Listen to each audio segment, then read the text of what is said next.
अध्याय 5 लोहगढ़ की राजधानी से जरनैल बंदा सिंह बहादुर के कार्य। जनवरी 1710 में जरनैल बंदा सिंह बहादुर ने लोहगढ़ को खालसा राजधानी घोषित किया। लोहगढ़ व उसके नजदीक पहाड़ियों पर किलाबंदी का मुआयना किया। इसके अतिरिक्त सिख फौज की तैयारी जैसे कि रसद, सैन्य सामान का भी आकलन किया गया। जरनैल बंदा सिंह बहादुर ने अगले 3 महीने डाबर की पहाड़ियों में बिताए और सुनिश्चित किया कि सिख फौज मुगल फौज से टकराने के लिए हर तरह से तैयार रहे। क्योंकि सरहिंद और सहारनपुर सरकार पर हमले के बाद ये तय था कि बादशाह बहादुर शाह अपनी पूरी ताकत के साथ सिख क्रांति को कुचलने के लिए दक्षिण से पंजाब पहुंचेगा। सरहिंद पर हमले की तैयारी। अब जरनैल बंदा सिंह बहादुर का उद्देश्य सरहिंद को फतेह करने का था। बंदा सिंह बहादुर इस समय अपनी फौज के साथ छत बनूड़ के इलाके में रह रहा था। सिख फौजों के द्वारा जम्मू से लेकर बरेली तक अलग अलग मुगल ठिकानों पर हमले बोल दिए गए थे। अप्रैल 1710 तक जरनैल बंदा सिंह बहादुर ने सरकार सरहिंद के अधीन आने वाले लगभग 30 परगनाओं का इलाका मुगलों से आज़ाद करवा लिया था। सरहिंद का फौजदार सूबा लाहौर के अधीन था। यहाँ का प्रशासक आज़ाद फौजदार की हस्ती रखता था। मुगल बादशाह से इसे विशेष अधिकार प्राप्त थे। इसकी सालाना आय 80 लाख रुपए से अधिक थी। यमुना नदी और सतलुज के बीच वाला इलाका सरहिंद की हुकूमत के अधीन था। सरहिंद के फौजदार वजीर खान के पास 3000 का मनसब था और उसके पास लगभग 12,000 की फौज थी। वजीर खान ने जिहाद का नारा लगाकर मुसलमानों को, विशेषकर अपने पठान भाइयों, राजपूत मुसलमानों और बलोचों को फौज में भर्ती कर लिया था। अनेक मुस्लिम चौधरी और जागीरदार भी उसकी फौज में शामिल हो गए थे। उसकी सबसे बड़ी मदद मलेरकोटला के नवाब शेर मोहम्मद खान ने की। वो स्वयं अपने भाइयों, पुत्रों, भतीजों और 10,000 की फौज सहित इस जिहाद में शामिल हुआ था। माझे के सिखों और मलेरकोटला की फौज में जंग। मई 1710 के शुरू में माझे इलाके से हजारों की तादाद में सिख जरनैल बंदा सिंह बहादुर के साथ शामिल होने के लिए कीरतपुर में पहुंच चुके थे। ये सभी वे सिख थे जो पंथ के लिए जान न्यौछावर करने के लिए घर से निकले थे। कीरतपुर से उन्होंने रूपड़, अब रोपड़ के रास्ते छत बनूड़ पहुंचकर जरनैल बंदा सिंह बहादुर के साथ मिलना था। इसकी खबर वजीर खान को मिल चुकी थी। उसने मलेरकोटला के शेर मोहम्मद खान, जिसको छोटे साहिबजादों के लिए सहानुभूति दिखाने के कारण सिखों का हमदर्द कहा जाता है, को फौजों के साथ माझे के ओर से आ रहे सिखों को रोकने के लिए कूच करने की हिदायतें दी। शेर मोहम्मद खान अपने एक भाई खिजर खान और भतीजों वली खान और मोहम्मद बख्श के साथ बड़ी फौज लेकर रोपड़ की ओर चल पड़ा। रोपड़ के नजदीक सतलुज दरिया के किनारे गांव बहलोलपुर की चारागाह में सिखों और मुगल फौजों में जबरदस्त जंग हुई। तब सतलुज दरिया बहलोलपुर और माझीवाड़ा के पास में बहता था। पहले दिन शेर मोहम्मद खान मलेरकोटला की फौजों का पलड़ा भारी लगता था। शाम ढलते ही लड़ाई बंद हो गई। रात को माझे से कुछ अन्य सिख भी उनके साथ आ मिले। अगले दिन सूर्योदय होते ही सिखों ने अचानक मुगल सैनिकों पर हमला कर दिया। वहां घमासान लड़ाई हुई।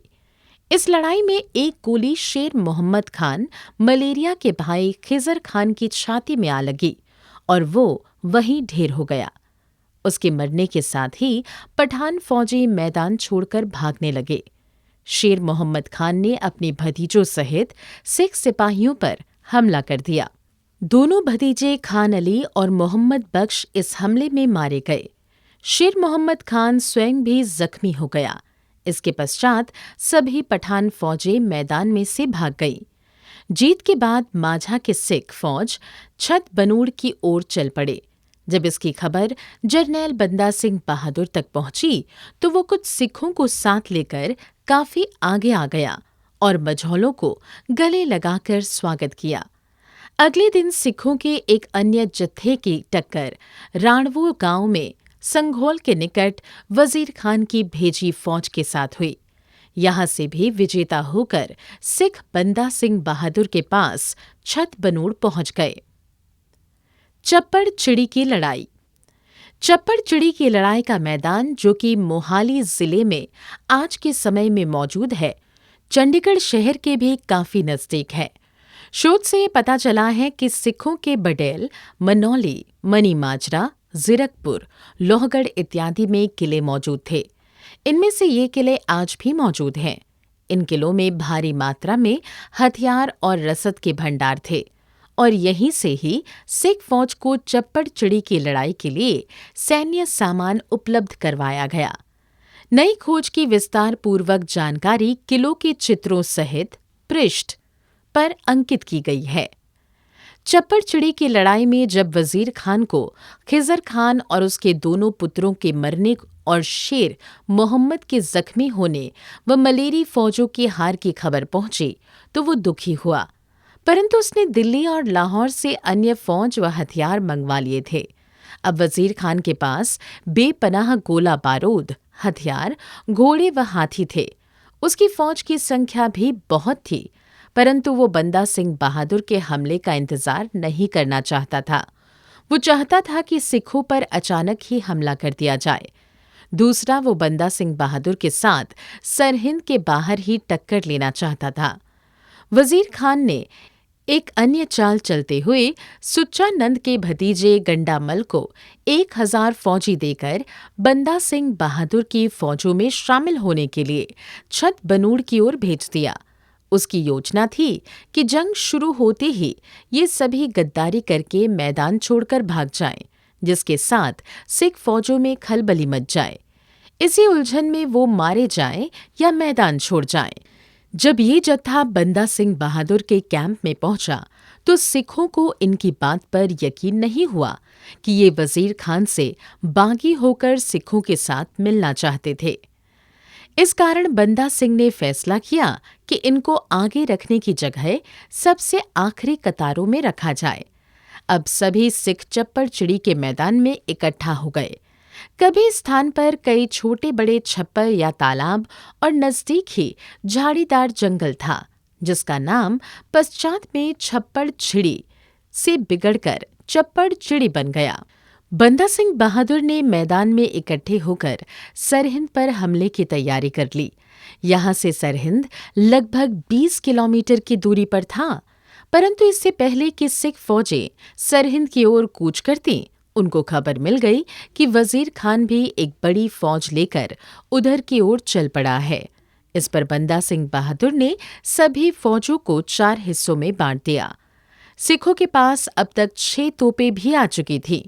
मशहूर तोपची भाई शाहबाज सिंह को प्रभारी बनाया गया। फौजों की कमान फतेह सिंह, करम सिंह, धर्म सिंह और आली सिंह को सौंप दी गई। बंदा सिंह बहादुर ने स्वयं एक ऊंचे टीले पर मोर्चा लगा लिया और सभी हालातों पर निगाह रखने लगा। खाफी खान के अनुसार सिख फौजों की संख्या 30 से 40 हजार थी। सिख फौजों के पास तलवारें, नेज़ें, तीर कमान और बंदूकें थीं। 12 मई 1710 की सुबह तक वजीर खान की फौज भी पहुंच चुकी थी। वजीर खान की फौज में सबसे आगे हाथी थे। सरहिंद की फौज या अली के नारे लगा रहे थे। इस पर सिखों ने अकाल अकाल के जयकारे लगाने शुरू कर दिए। लड़ाई शुरू होते ही जब हाथी सिखों की तोप की मार के दायरे में आ गए तो सिखों ने तुरंत ही गोले बरसाकर हाथियों को खदेड़ने की कोशिश की। वजीर खान की फौज के कुछ हाथी जख्मी होकर चिंघाड़ते हुए पीछे की ओर भागे और अपने ही फौजियों को जख्मी कर गए।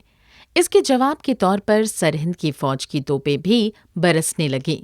सिख फौजें क्योंकि झिड़ी की ओर थीं, इस कारण उनको वृक्षों की ओट मिल गई। उधर सिखों की तोपों ने सरहिंद तोपचियों को भारी नुकसान पहुंचाया। इन तोपचियों के मारे जाने के पश्चात सरहंदी फौज की ओर से तोपों की गोलीबारी बंद हो गई।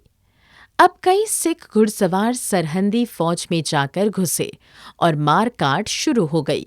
सिख सरहिंद के हाकिमों को सजा देना चाहते थे, इस कारण वो सिर हथेली पर रखकर जूझ रहे थे। दूसरी ओर मुगल और पठान फौजी केवल मुलाजिम थे। जब बहुत मारकाट हो चुकी तो बहुत से सरहदी फौजियों ने जान बचाने के लिए वहां से भागना शुरू कर दिया। उनमें से अनेक मारे गए या मैदान छोड़कर भाग गए। इस मौके पर गंडामल यानी भतीजा सुच्चानंद भी अपने जासूस हिंदू फौजी लेकर भागने लगा। सिखों के खेमे में भी कुछ हलचल होने लगी। इसको देखकर जरनैल बंदा सिंह बहादुर स्वयं टीले से उतरकर मैदानी जंग में आ गया। बंदा सिंह बहादुर को अपने में उपस्थित देखकर सिखों के हौसले बुलंद हो गए। वो नए जोश के साथ सरहदी फौजों पर टूट पड़े।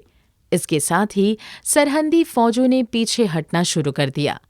ये देखकर वजीर खान और उसका मंत्री सुच्चानंद स्वयं अगली कतार में आ गए और सरहदी फौजों को प्रोत्साहित करने लगे। सबसे पहली टक्कर बाज सिंह और सुच्चानंद में हुई। बाज सिंह जब सुच्चानंद की ओर बढ़ा तो बुज़दिल सुच्चानंद खौफ के साथ दहल गया और पीछे को भाग गया।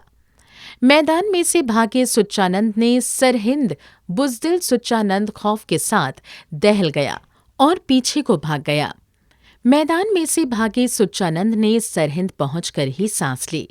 इसके पश्चात जब बाज सिंह व फतेह सिंह की नजर वजीर खान पर पड़ी तो वो उसकी ओर बढ़े और उसके हाथी को घेर लिया। अब हाथों हाथ लड़ाई हुई जिसमें वजीर खान मारा गया।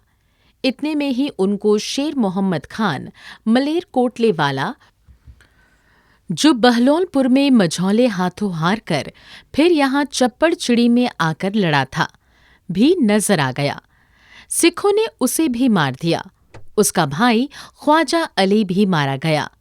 इनकी मौत के पश्चात एक भी पठान या मुगल फौजी मैदान में ना ठहरा। कुछ मुगल फौजी जान बचाकर भाग गए। अन्य फौजियों ने सिखों के आगे घुटने टेक दिए। सिखों ने उनसे हथियार छीनकर उनको क्षमा कर दिया। ये लड़ाई 12 मई की सुबह से दोपहर तक कुछ घंटे ही चली थी। चप्पड़ चिड़ी की लड़ाई में जो सिख शहीद हुए उनका विस्तार पूर्वक ब्यौरा अध्याय 25 में दिया गया है।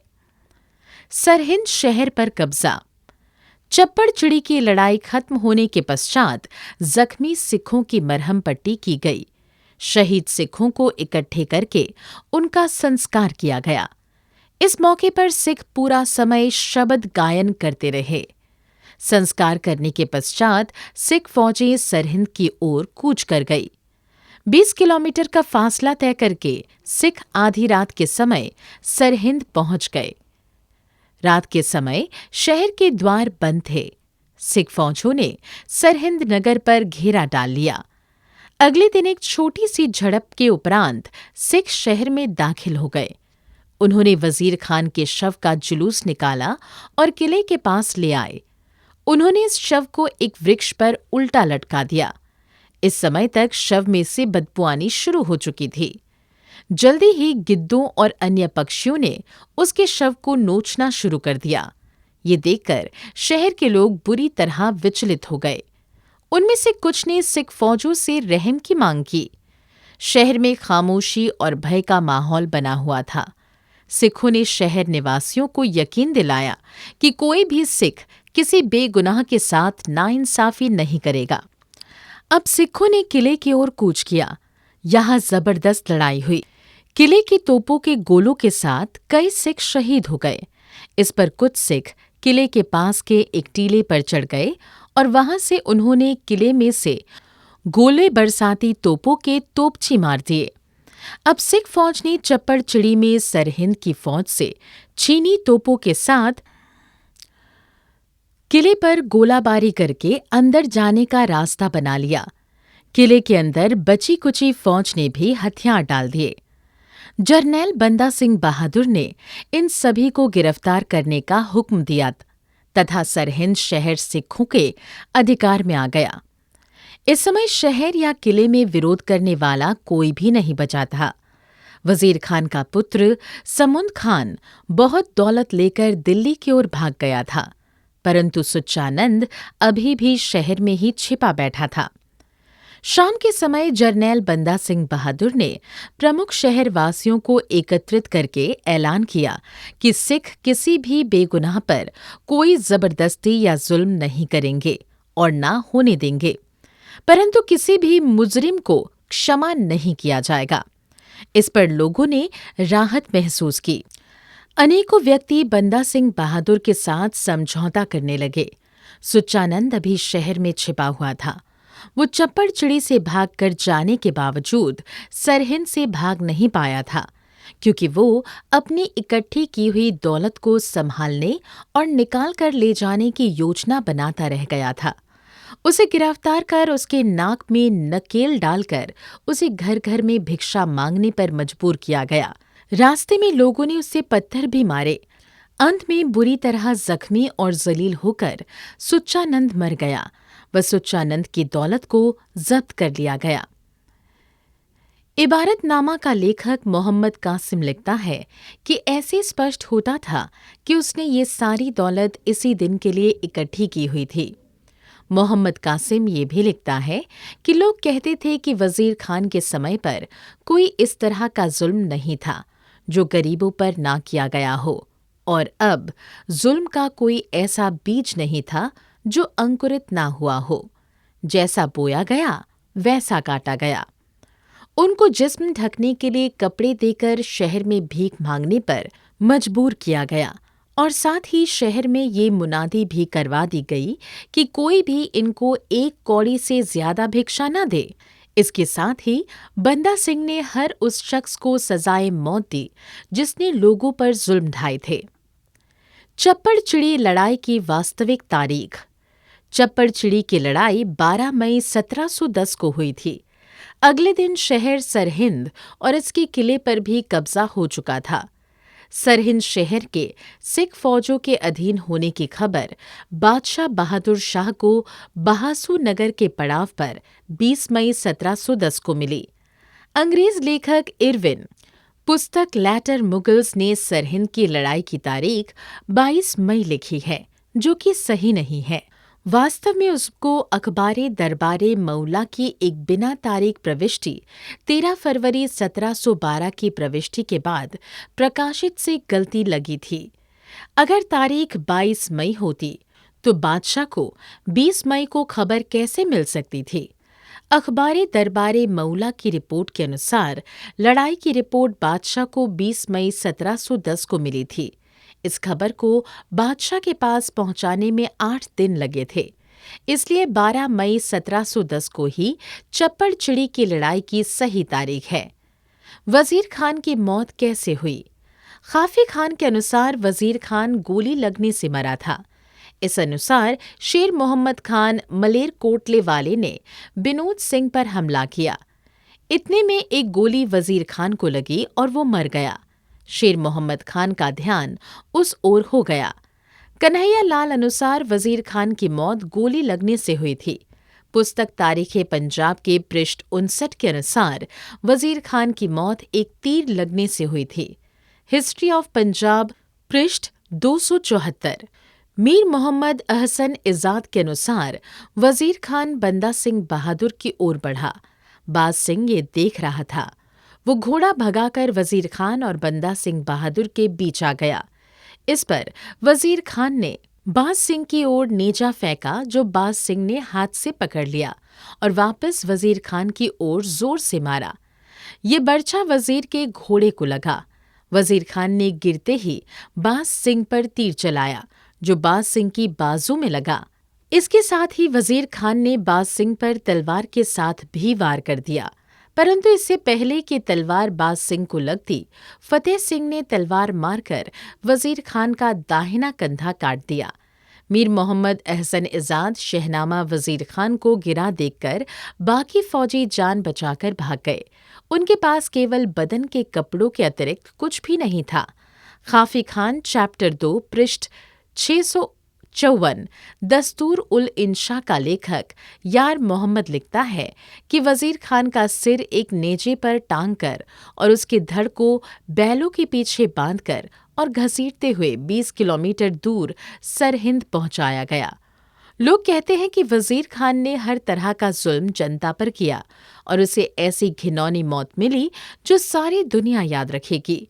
सुच्चानंद और वजीर खान के महलों के बारे में मोहम्मद कासिम लिखता है कि उनके स्वर्ग जैसे महल कौओं के बसेरे बन गए। लड़ाई दौरान मौतों की संख्या। सिखों के एक जत्थे ने शहीदों के शवों को संभालना शुरू कर दिया। आम चर्चे के अनुसार अनेक सिख शहीद हुए और लगभग 20,000 मुगल सैनिक मारे गए। शहीद होने वालों में गुरु गोबिंद सिंह साहिब को शस्त्रों की शिक्षा देने वाले उस्ताद भाई बजर सिंह राठौड़ भी थे। इसके अतिरिक्त अनेकों सिख जख्मी भी हुए। इस जंग में सिखों ने 45 बड़ी छोटी तोपें, दर्जनों हाथी, सैकड़ों घोड़े और बहुत सी बंदूकें कब्जे में ली। बहादुर शाह द्वारा सूबा दिल्ली व सूबा लाहौर को आदेश जारी करना। बहादुर शाह को दक्षिण में 20 मई 1710 वजीर खान की मौत का पता चला और सरहिंद पर सिखों की फतेह का समाचार मिला। उसने लाहौर और दिल्ली के मुखियों को हुक्म भेजे कि वो सिखों की मुहिम को दबाने के लिए सख्त कार्यवाही करें।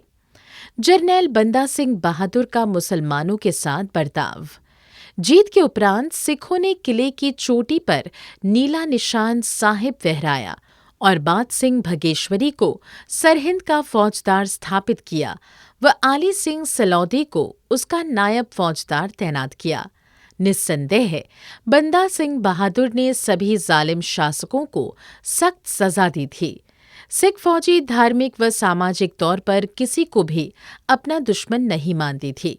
यहाँ तक कि गुरु अर्जुन साहिब और गुरु तेग बहादुर साहिब की शहादत पर खुशी मनाने वाले सरहंदी शेखों को भी कुछ नहीं कहा। वास्तव में जरनैल बंदा सिंह बहादुर की जंग मुसलमानों के विरुद्ध नहीं थी, बल्कि जुल्मी मुगल शासकों के विरुद्ध थी। इसी कारण बंदा सिंह बहादुर ने किसी भी इस्लामी संस्था पर हमला नहीं किया था।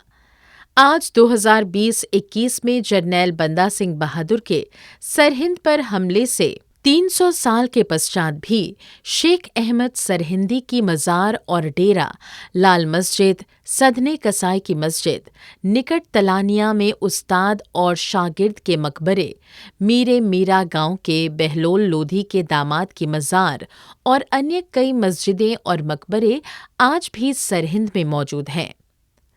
जमींदारी व्यवस्था खत्म करना। जरनैल बंदा सिंह बहादुर ने 27 मई 1710 को किले के बाहर सामान्य व्यक्तियों का एक जन समूह बुलाया और लोकराज का ऐलान किया। उन्होंने ये भी कहा कि जमीन का मालिक काश्तकार, जोतने वाला किसान ही होगा। वो केवल 1/3 बटाई सरकार को लगान के तौर पर देगा। जरनैल बंदा सिंह बहादुर ने जमींदारी व्यवस्था खत्म करने का ऐलान कर दिया। ये बंदा सिंह बहादुर ही था जिसने दबे कुचले गरीब और कमजोर किसानों को जमीनों का मालिक बना दिया था। गौरतलब है कि दुनिया भर में जागीरदारी प्रथा का अंत सबसे पहले जरनैल बंदा सिंह बहादुर ने ही किया था। दुनिया के इतिहास में पहली बार किसी राजा की ओर से ये फैसला लिया गया था कि समाज में राजसी, सामाजिक, धार्मिक और आर्थिकता के आधार पर सब मानव बराबर हैं। ये काम फ्रांस की क्रांति से लगभग 70 साल पहले हुआ था, परंतु दुनिया भर में इस सच्चाई का सही प्रचार नहीं हो पाया। मलेरकोटला पर हमला। जब गुरु गोबिंद सिंह के छोटे साहिबजादों को वजीर खान ने कत्ल करने का हुक्म दिया, तो मलेरकोटला के पठान हाकिम शेर मोहम्मद खान ने वजीर खान को कहा था कि मेरी इन बच्चों के साथ कोई दुश्मनी नहीं है। मेरी लड़ाई तो इन बच्चों के पिता गुरु गोबिंद सिंह के साथ है। हमें अपना बदला दुश्मन के मासूम बच्चों से नहीं, बल्कि उस गुरु से ही लेना चाहिए। वैसे शेर मोहम्मद खान सिखों का कोई हमदर्द नहीं था। उसने और उसके भाइयों, पुत्रों और भतीजों ने बार बार गुरु गोबिंद सिंह साहिब और सिखों पर हमले किए थे। 12 अक्टूबर 1700 को निर्मोहगढ़, 7 से 8 दिसंबर 1705 को चमकौर, 9 से 10 मई 1710 को मझैल सिखों और बहलोलपुर में व 12 मई 1710 के दिन चप्पड़चिड़ी में भी जबरदस्त टक्कर ली थी और सरहिंद के फौजदार वजीर खान के हर हुक्म को मानते हुए सिखों पर अकारण ही हमले किए थे। इन लड़ाइयों में वो स्वयं, उसके 3 भाई और 2 भतीजे मारे गए थे। इस कारण सिखों को मलेरकोटला के पठान हाकिम भी बहुत चुभते थे और वो उसे भी सजा देना चाहते थे। सरहिंद जीतने के पश्चात सिख फौजों ने मलेरकोटला की ओर कूच कर दिया। जब मुगलों को पता चला कि सिख फौजें मलेरकोटला की ओर आ रही हैं, तो वहां के मुखी लोगों का एक समूह जरनैल बंदा सिंह बहादुर को मिलने पहुंचा। किशनचंद बंदा सिंह को पहले से ही जानता था। उसने बंदा सिंह बहादुर को अपील की कि मलेरकोटला को क्षमा कर दिया जाए। बंदा सिंह बहादुर ने मलेरकोटला के वासियों को क्षमा करते हुए पंचायत स्थापित करके एक मुखी नियुक्त किया। अनूप कौर और बुलाका सिंह का मसला। ऐतिहासिक घटना अनुसार अपनी इज्जत बचाने के लिए अपनी जान पर खेल जाने वाली एक बीबी अनूप कौर के शव को मलेरकोटला के नवाब ने कब्र में दबा दिया था। बंदा सिंह बहादुर ने उनकी कब्र ढूंढी और उसके शव को कब्र में से निकालकर उनका दाह संस्कार किया। ऐसे ही घुड़ानी गांव, जहां राम राइयों ने एक सिख बुलाका सिंह को बहुत परेशान किया हुआ था, बंदा सिंह बहादुर वहां गए और उन्होंने उन राम राइयों के गुंडों को सख्त सजा दी। इसके साथ ही बंदा सिंह बहादुर ने बुलाका सिंह को वहां का थानेदार भी लगा दिया। जरनैल बंदा सिंह बहादुर का लोहगढ़ कूच करना। सरहिंद पर कब्जा करने के उपरांत जरनैल बंदा सिंह बहादुर ने सरहिंद के किले पर खालसे का नीला निशान साहिब लहराया व बाज सिंह भंगेश्वरी को सरहिंद का फौजदार नियुक्त किया और अली सिंह सलौदी को नायब फौजदार तैनात किया। थानेसर की जिम्मेदारी राम सिंह और विनोद सिंह को सौंपकर स्वयं खालसा राजधानी लोहगढ़ आ गए। कामवर खान तज़किरातुल सलातिने चगत्ता पृष्ठ 94 अनुसार बंदा सिंह बहादुर को सरहिंद में वजीर खान के खजाने में से 2 करोड़ रुपए की दौलत हासिल हुई थी। ऐसे ही सुच्चानंद के महल में से भी कई लाख रुपए बरामद हुए थे। नानकशाही सिक्का जारी करना। जरनैल बंदा सिंह बहादुर द्वारा लोहगढ़ से नानकशाही सिक्के जारी किए गए। ऐसा कर वो दुनिया के पहले शासक बने जिन्होंने राज स्थापित होने के बाद अपने नाम से नहीं बल्कि गुरु नानक साहिब और गुरु गोबिंद सिंह के नाम से सिक्के और मोहरे जारी किए। इस विषय बारे विस्तारपूर्वक जानकारी अध्याय 20 पर दी गई है। नानकशाही मोहर से फरमान जारी किए गए। खालसाई सिक्का जारी करने के पश्चात सिखों द्वारा खालसा राज की मोहर भी जारी की गई, जिस पर लिखा था, देगो तेगो फतेह ओ नुसरत बेदी रंग, याफत अज़ नानक गुरु गोबिंद सिंह। देग तेग और फतेह बिना किसी देरी से गुरु नानक साहिब गुरु गोबिंद सिंह से हासिल हुई। इस बात से स्पष्ट होता है कि बंदा सिंह बहादुर ने ना तो अपने नाम पर सिक्का जारी किया और ना ही उन्होंने अपने नाम की मोहर चलाई। बंदा सिंह बहादुर ने प्रत्येक कामयाबी का श्रेय गुरु साहिब को ही समर्पित किया। दुनिया भर की तारीख में कभी किसी विजेता या हाकिम ने आज तक अपने नाम के अतिरिक्त कभी किसी अन्य के नाम का सिक्का जारी नहीं किया। जरनैल बंदा सिंह बहादुर स्वयं को हमेशा बंदाए गुरु, भाव गुरु का बंदा कहा करता था। मानवता के हक में बराबरी के आदेश जारी किए गए और मुजहारों को मलकाना हक दिया गया।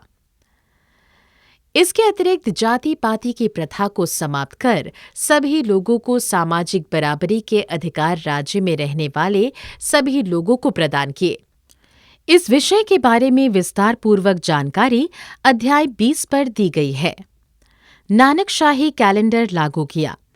जरनैल बंदा सिंह बहादुर द्वारा नानकशाही कैलेंडर जारी किया गया और गुरु नानक साहिब के प्रकाश वर्ष को पहला वर्ष मनाते हुए आगे का कार्यक्रम तय किया गया। बूढ़िया पर कब्जा और इसका नाम गुलाब नगर रखना। बूढ़िया कोतवाली खिजराबाद परगना में आती थी और खिजराबाद परगना के मनसबदार पीर बुद्धू शाह के परिवार से थे और भाई लखी शाह वणजारे के खिजराबाद किले के नजदीक कई कुएं लगाए जो आज भी मौजूद हैं। खिजराबाद गुरु नानक साहिब के समय से ही व्यापार का बड़ा केंद्र बन गया था और इरफान हबीब की किताब एंटलस ऑफ मुगल एम्पायर के अनुसार यहाँ पर भारत की सबसे बड़ी लकड़ी की मंडी थी।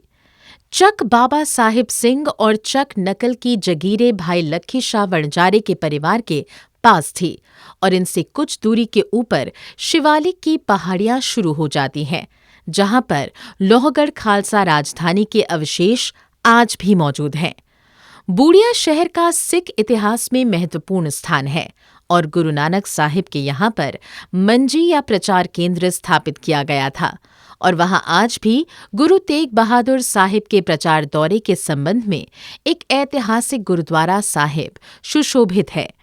भाई काहन सिंह नाभा महान कोश पन्ना नंबर 1841 में दर्शाते हैं कि गुरु तेग बहादुर साहिब के समय बूढ़िया का मसंद भाई लालचंद थे। इन्होंने गुरु गोबिंद सिंह के समय भगानी के युद्ध में अपने जौहर दिखाए थे। यहाँ दयालगढ़ नामी मशहूर सिख किला था और जिसमें भाई लखी शाह वणजारे के द्वारा बनाई गई बावड़ी आज भी मौजूद है। इसके अलावा बूढ़िया के नजदीक अनेक सिख किलों का निर्माण किया गया, जिनके नाम हैं गढ़ी वणजारा, भगवानगढ़, कश्मीरगढ़, उधमगढ़ इत्यादि। ज्ञानी ठाकुर सिंह अपनी किताब गुरुद्वारा दर्शन सन 1923 में ये दर्शाते हैं कि 5 प्यारों में से एक प्यारा भाई धर्म सिंह का जन्म जटवाड़ा गांव जिला सहारनपुर, ये गांव भाई धर्म सिंह का ननिहाल था, में हुआ। जटवाड़ा गांव बूढ़िया से केवल 20 किलोमीटर की दूरी पर स्थित है। बूढ़िया का जिक्र फारसी के कई ऐतिहासिक स्रोतों जैसे कि अहकमे आलमगीर सन 1703 से 1707 दर्शाता है। बूढ़िया एक बहुत बड़ा सिख केंद्र बनकर उभरा, जहां पर सिखों का दबदबा बहुत ज्यादा था। जब बूढ़िया के काजी व कोतवाल ने सिख धर्मशाला को तोड़कर मस्जिद का निर्माण शुरू किया तो सिखों ने दरोगा व काजी दोनों का कत्ल कर दिया था। पुनः सिख धर्मशाला का निर्माण किया। भाई काहन सिंह नाभा महान कोश पन्ना नंबर 742 पर दर्शाते हैं कि 5 प्यारों में से एक प्यारा भाई मोखम सिंह का जन्म स्थान बूढ़िया है। उपरोक्त वर्णित तथ्यों से ये स्पष्ट हो जाता है कि बूढ़िया सिख धर्म का गुरु नानक साहिब के समय से ही बड़ा केंद्र बन चुका था। 11 जुलाई 1710 को जरनैल बंदा सिंह बहादुर ने बूढ़िया शहर पर हमला किया और इसे जीतने के लिए कोई विशेष प्रयत्न नहीं करना पड़ा, क्योंकि यहाँ पर पहले से ही सिख फौजें गुलाब सिंह बख्शी की अगुवाई में मौजूद थी। गुलाब सिंह बख्शी, जो कि भाई लखी शाह वणजारे का भतीजा था और एक शूरवीर योद्धा भी था, इस कारण बंदा सिंह ने इस शहर का नाम गुलाब नगर रख दिया था। बंदा सिंह बहादुर ने गुरबख्श सिंह को इस परगने का फौजदार और अमीन लगा दिया था। बूढ़िया का काजी शाह मोहम्मद, जो लोगों के साथ जोर जबरदस्ती करता था, जरनैल बंदा सिंह बहादुर ने उसे गिरफ्तार करके लोहगढ़ किले में कैद कर उसकी संपत्ति जब्त करने का हुक्म दिया। पानीपत पर कब्जा। 23 जुलाई 1710 को जरनैल बंदा सिंह बहादुर ने पानीपत पर हमला कर दिया और पानीपत पर अपना कब्जा स्थापित कर दिया। पानीपत के सूफी पीरों ने जरनैल बंदा सिंह बहादुर का स्वागत किया। सहारनपुर, देवबंद, जलालाबाद पर हमले। जरनैल बंदा सिंह बहादुर ने बूढ़िया से सहारनपुर की सरकार के परगनों पर हमला कर दिया। सहारनपुर की सरकार के सभी परगने जीत लिए। सिखों की चढ़ती कला देखकर सिक्खी ग्रहण करने वालों में से यमुना पार देवबंद परगना के गांव उनारसा के कुछ लोग भी थे। जब जलालाबाद के फौजदार जलालुद्दीन को इस बात का पता चला तो उसने इन सिखों को कैद कर कष्ट देने शुरू किए, जिससे वो सिख धर्म छोड़कर मुसलमान बन जाएं। कपूर सिंह नाम के एक सिख ने इसकी खबर बंदा सिंह बहादुर तक पहुंचा दी। ये सुनकर बंदा सिंह ने देवबंद को सुधारने का फैसला कर लिया। बंदा सिंह बहादुर ने कुछ ही दिनों में देवबंद पर हमला कर सिख राज के अधीन कर लिया। इसके उपरांत उन्होंने जलालाबाद पर हमला करने का फैसला किया, परंतु इससे पहले वो सहारनपुर को जीतने की सोचकर उधर को चल पड़े। इसके 28 परगने थे। सहारनपुर का फौजदार सईद अली मोहम्मद खान कन्नौजी मुगलों का 4000 का मनसबदार था। पहले तो बंदा सिंह बहादुर ने उसे पैगाम भेजा कि वो सिख फौज की सरदारी मान ले, परंतु वो सिखों से बुरी तरह डर गया और शहर से भाग जाने की तैयारी करने लगा। शहर के अमीरों मंत्रियों ने उसे बड़ी मदद का यकीन दिलाया, परंतु वो इतना भयभीत हो गया था कि वो डरता हुआ अपने पुत्र दीनदार अली खान, फौज का बड़ा अफसर था, और अपने परिवार व धन दौलत लेकर दिल्ली भाग गया। उसके जाने के उपरांत अमीरों, मंत्रियों और कुछ मुत्सबी मुसलमानों ने कुछ फौज इकट्ठी करके सिखों का मुकाबला करने का प्रयास किया। उन्होंने शहर को चारों ओर से भी मजबूत कर लिया। जब सिख फौजों ने हमला किया तो इन्होंने शहर की दीवारों से खूब गोलाबारी की और तीरों की बौछार की, परंतु वो सभी मिलकर भी सिखों का मुकाबला ना कर पाए। जल्द ही सहारनपुर को भी सिखों ने अपने अधीन कर लिया। सहारनपुर में अधिकतर आबादी मुसलमानों की थी। वो गैर मुसलमानों के साथ अत्याचार करते थे। इस कारण इस पर सिखों का अधिकार होने के पश्चात गैर मुसलमानों ने बहुत राहत महसूस की। सिखों की जीत के पश्चात बहुत अमीर मुसलमान अपना माल असबाब घोड़ों पर भरकर सहारनपुर छोड़कर दिल्ली चले गए। बंदा सिंह बहादुर ने सहारनपुर का नाम बदलकर भागनगर यानी भांगावाला नगर रख दिया। बेहट के परिजादों को दंड देना। बंदा सिंह बहादुर कुछ देर सहारनपुर में ही टिके रहे। इस दौरान प्राचीन शहर बेहट नगर सहारनपुर से 25 किलोमीटर दूरी पर के हिंदू सिखों के पास आए और वहां के मुसलमान हाकिम और पीरजादों बहाउद्दीन जकरिया सुहरावर्दी के खानदान में से के एक अमीर परिवार के जुल्मों की दास्तां सुनाई। इस पर बंदा सिंह बहादुर ने कुछ सिख जर्नैलों को फौज देकर बेहट की ओर भेज दिया, जिसे सिखों ने मामूली प्रयत्न करके अपने अधीन कर लिया। सिख फौजों ने उन सभी परिजातों को कठोर यातनाएं देकर जो हिंदू परिवारों पर जुल्म कर रहे थे कत्ल कर दिया गया। कहा जाता है कि उनमें से मात्र एक मर्द ही बचा जो उस दिन रिश्तेदारी में गया हुआ था। ये बात जून 1710 के पहले सप्ताह की है। जलालगढ़ी पर हमला। बेहट के कब्जे के पश्चात जून 1710 के दूसरे सप्ताह सिख फौजों ने जलालगढ़ी को जा घेरा। इस गढ़ी में जलालाबाद के फौजदार जलाल खान ने अधिक मात्रा में फौज रखी हुई थी। उसके पास अधिक मात्रा में धन दौलत और हथियार भी थे। इस कारण जलालदीन सिखों के साथ टक्कर लेने के लिए पहले से ही तैयार बैठा था। उसने जिहाद के नाम पर बहुत सारे मुसलमान नौजवान भी अपनी फौज में भर्ती कर लिए थे। उसने किले में भी भारी मात्रा में अनाज और हथियार जमा किया हुआ था। सिखों ने 20 दिन इस किले को घेरा डाले रखा, परंतु वर्षा ऋतु होने के कारण वो कामयाब ना हो सके और वहां से फिर वापस आ गए। मुजफ्फरनगर पर अधिकार जमाना। 31 जुलाई 1710 को सिख फौजों ने ननौता पर हमला कर दिया और इस नगर के जालिम अमीरों को सबक सिखाया। एक ही दिन में ननौता तबाह हो चुका था। इसकी हालत को देखकर लोग इसको फुट्टा शहर कहने लग गए थे। इस लड़ाई के दौरान स्थानीय गुज्जर व हिंदू भी सिखों के साथ आ मिले। इनका दावा था कि वो गुरु नानक साहिब, गुरु तेग बहादुर साहिब के समय से ही सिख सजे हुए थे, परंतु कई दशकों से उनका संबंध आनंदपुर साहिब के साथ नहीं हो सका था। खाफी खान लिखता है कि ननौता की लड़ाई में जलाल खान ने अपने पुत्र दीनदार खान, भांजे गुलाम मोहम्मद खान और भतीजे हजबर खान को भेजा था। हजबर खान इस लड़ाई में मारा गया था। इसके पश्चात भी दीनदार खान वीरता के साथ लड़ा, परंतु जीत सिखों की ही हुई थी। दीनदार खान साथियों के शवों को लेकर जलालाबाद वापस चला आया। सहारनपुर के फौजदार मोहम्मद अली खान के 2 भतीजे पीर खान और जमाल खान भी इस लड़ाई में मारे गए थे। इन दोनों की कब्रें आज भी सहारनपुर दिल्ली रोड पर काले शाह के तकिए के पास मौजूद हैं। जब सहारनपुर के फौजदार अली मोहम्मद खान के शहर छोड़कर भागने की खबर दिल्ली के फौजदार को मिली तो उसको बुज़दिली का आरोप लगाकर उससे फौजदारी छीन ली और जलाल खान को सौंप दी।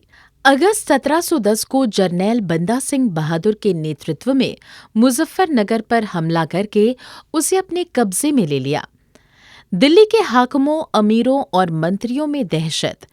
तारीख़-ए-मोहम्मद शाही का लेखक इरादत खान लिखता है कि सहारनपुर सिखों के अधिकार में आने के पश्चात दिल्ली से मुल्तान तक ये बात फैल गई कि जरनैल बंदा सिंह बहादुर का हमला थानेसर से लाहौर तक इतना जोरदार था कि कुछ कहा नहीं जा सकता। यहाँ तक कि निज़ामुल मुल्क आसिफ शाह का इतना जाहो जलाल होते हुए भी भय से घबराकर बादशाह को पत्र लिखा और दिल्ली के अहलकारों को ताकीद की हर कोई बहुत जल्दी बादशाह को इस हंगामे की खबर पहुंचाए। उनके ताजदीन दीवान बयोतात, हाफिज खान दीवान, हसनी रजा कोतवाल, फ़खरुद्दीन खान, बख्शी वाक़िया नवीस, मोहम्मद ताहिर वाक़िया नवीस और दरवेश मोहम्मद काजी ने अलग अलग अर्जियां बादशाह को लिखी। दिल्ली का सूबेदार आसफ़-उद-दौला भी बहुत डर गया। जालिम हाकिम परिवार सहित दूसरे प्रांतों की ओर भागने लगे। वास्तव में इस समय हालात ये थे कि सिखों ने दिल्ली प्रांत के आसपास का सारा इलाका जीत लिया था। 3 सरकारें सरहिंद, थानेसर, सहारनपुर उनके अधीन थी, यानी दिल्ली को लगभग सभी ओर से घेराबंदी कर दी थी और सूबा लाहौर के हकीम भी सिखों से भयभीत रहते थे। लाहौर और रियाड़ के माझा में सिखों का दबदबा। ये बात 6 से 12 अप्रैल 1709 की है, जब चूहड़मल ओहरी के उकसाने पर लाहौर के डिप्टी सूबेदार असलम खान ने पट्टी के अमीन चौधरी हरसराय के द्वारा गुरु का चक यानी अमृतसर पर हमला करवा दिया। ये लड़ाई पहले दिन 8-9 घंटे हुई थी। इसमें भाई मनी सिंह, तारा सिंह डलवा, मोहकम सिंह ओहरी, भाई नगाहिया सिंह व अन्य ने बहुत बहादुरी दिखाई थी। इस लड़ाई में भाई नगाहिया सिंह के हाथों पट्टी का चौधरी हरसराय मारा गया था। दूसरे दिन की लड़ाई का मैदान भी सिखों के हाथ ही जा रहा था। इसके पश्चात मुगल फौजों ने गुरु का चक यानी अमृतसर पर हमला नहीं किया।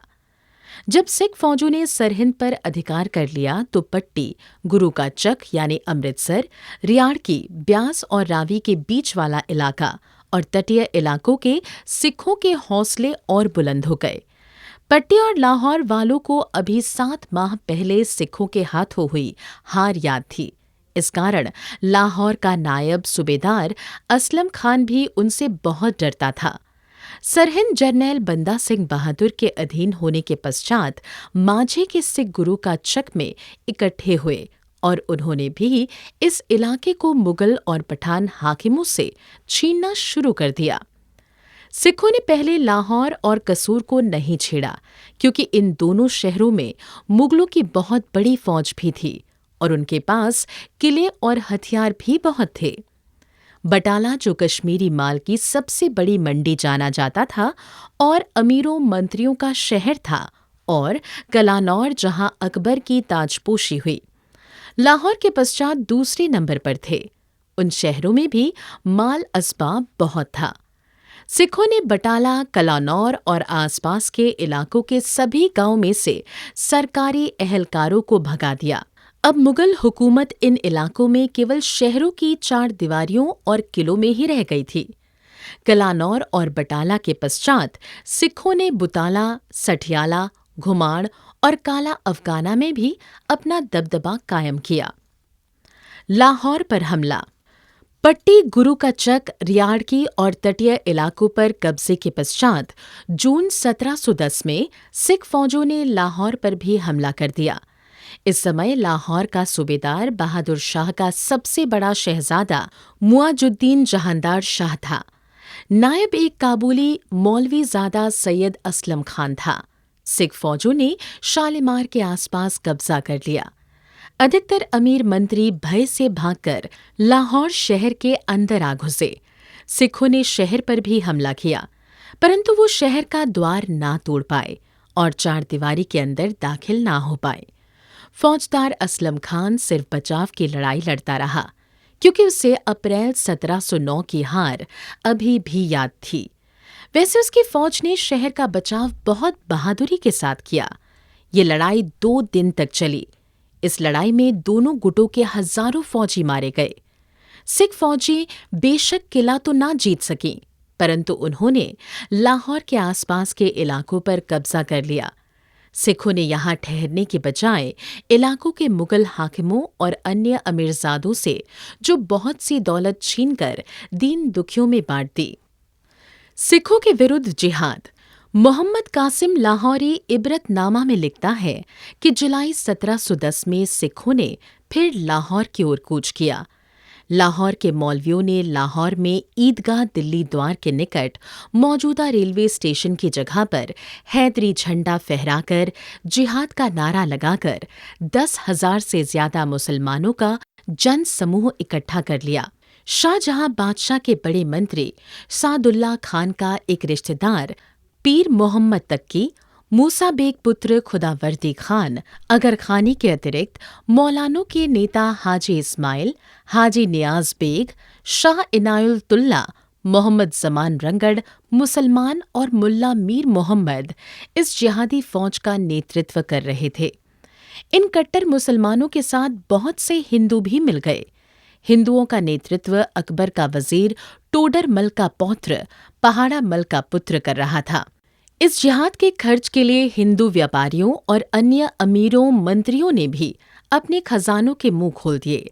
इस राशि के साथ बहुत से घोड़े व हथियार खरीदे गए। हिंदुओं में से टोडर मल के पुत्र ने सबसे ज्यादा दौलत खर्च की। उसने सैकड़ों मुसलमान नौजवान भर्ती करके खुद तनख्वाहें भी दी। उसने अपनी तोपें और बंदूकें भी लड़ाई में चलाने के लिए दी थी। बेशक लाहौर का नायब असलम खान सिखों से भयभीत स्वयं किले में छिपा हुआ था, परंतु उसने भी 1,000 प्यादा फौज और 500 फौजी अताउल्ला खान और मुहीब खान खरल फरीद के बाद के नेतृत्व में जिहादी की फौज को भी साथ भेज दिया। इन गाजियों की फौज के साथ सिखों की 3 लड़ाइयां लाहौर के आसपास भरली, चमियारी के नजदीक कोटला बेगम, किला भगवंत सिंह, परगना सहनसरा और भिलोवाल मल्हा के इलाके में हुई। सबसे पहली लड़ाई गांव भरत और गांव रानी के पास कोटला बेगम में हुई। यहाँ सिखों के सिर्फ 4 छोटे छोटे जत्थे थे। लाहौर से आई हजारों की गाजी फौज ने सिखों को घेर लिया। संख्या कम होने के कारण सिख बचाव की लड़ाई लड़ते रहे और अंधेरा होने के पश्चात घेरा चीर कर निकल गए। यहां से निकलकर सिख चमियारी गांव के पास जाकर रुक गए। अब गाजियों ने चमियारी को चारों ओर से घेर लिया। चमियारी जाते हुए गाजी में से कुछ मुगल सिपाहियों ने निकट के गांव में लूटपाट करनी शुरू कर दी। कुछ बदमाश गाजियों ने औरतों के साथ जबरदस्ती भी की। गाजियों के नेताओं ने इन बदमाशों को भी दंडित किया, परंतु इसके बावजूद गुंडागर्दी की हरकतें बंद नहीं हुई। अगले दिन गिनती के सिखों और गाजियों के बीच घमासान लड़ाई हुई। सिख संख्या में बहुत कम थे। वो यहां से निकलकर गढ़ी भगवंत राय में जा घुसे। गाजी ने सिखों को यहां भी घेर लिया। रात के समय सिख यहां से भी घेरा तोड़कर निकल गए। अगली सुबह को गढ़ी खाली देखकर गाजी फौजें बहुत खुश हुईं और कुछ देर ललकारने के पश्चात विजेता फौजों की तरह लाहौर की ओर चल पड़ी। लाहौर जाते हुए रास्ते में अंधेरा हो गया तो वो रात काटने के लिए भिलोवाल में रुके, परंतु ये किला इतना बड़ा नहीं था कि इसमें सभी जिहादी आराम कर सकते थे। इस कारण उच्चाधिकारी और पुराने फौजी किले में सो गए और बाकी के बाहर मैदान में लेट गए। उधर जब सिखों को पता चला कि जिहादी फौज किले के बाहर सोई हुई है तो उन्होंने रातों रात किला घेर लिया और सूर्योदय होते ही किले के बाहर ठहरी फौज पर हमला कर दिया। इस अचानक हमले में हजारों जिहादी मारे गए और अधिकतर अपनी जान बचाकर भाग गए। अब सिखों ने किले को घेरा डाले रखा और अंदर ठहरे फौजियों को बाहर निकलने पर मजबूर कर दिया। इस लड़ाई में टोडरमल का पौत्र मुर्तजा खान और अन्य अनेक जिहादी नेता भी मारे गए। बोलीवाल की लड़ाई ने इस जिहाद को नेस्तो नाबूद कर दिया। इन तीनों लड़ाइयों में अंत जीत सिखों की ही हुई और उन्होंने किलों को अपने अधीन कर लिया। परंतु सिख इन किलों में नहीं रुके। इन लड़ाइयों में सिखों के विरुद्ध लड़ने वाले जिहादी तजुर्बेकार ना थे और दूसरा जब लड़ाई शुरू हुई तो वो शुरू में ही सिखों से दहल गए। बेशक एक आध बार जिहादियों के नेताओं ने उनको प्रोत्साहन देने की कोशिश भी की, परंतु डरे हुए सिपाहियों में वीरता ना भरी जा सकी। इसके साथ सिखों का दबदबा बरकरार रहा और मुगल हाकिम और फौजी भी सिखों से डरने लगे। इसकी खबरें बादशाह को भी पहुंची और वो भी बुरी तरह घबरा गया। मोहम्मद कासिम लिखता है कि सिखों ने माझा से लाहौर शहर तक अपना कब्जा कर लिया था। ये बात अगस्त 1710 की है। एक साल से भी कम समय में नवंबर 1709 से सितंबर 1710 केवल 10 माह में बंदा सिंह बहादुर के नेतृत्व में सिखों ने रावी दरिया से काली नदी यानी बरेली के बीच का इलाका मुगलों से आजाद करवा लिया था। इसके अतिरिक्त चंबा, कुल्लू, मंडी, बिलासपुर, नाहन, गढ़वाल इत्यादि पहाड़ी रियासतों ने सिखों की बादशाही कबूल कर ली थी। सिखों ने इन सभी इलाकों में अपने फौजदार, दीवान, थानेदार, आमिल